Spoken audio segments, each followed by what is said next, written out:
Gene tuşuna kama dene seri abi. Fark eder mi abi? Nurlu abi.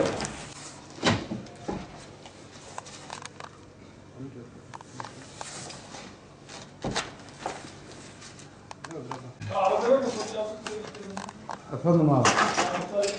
Ha.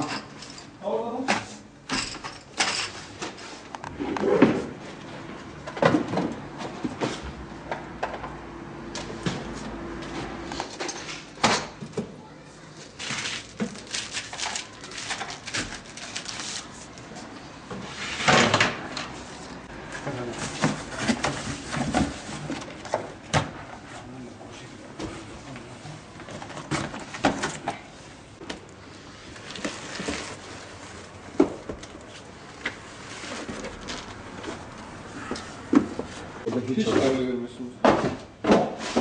Yani biz diyeceğiz ki parayla bize.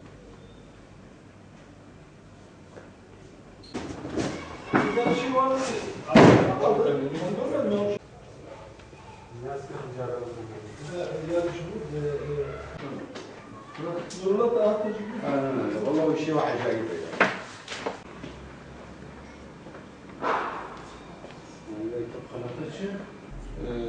Belirli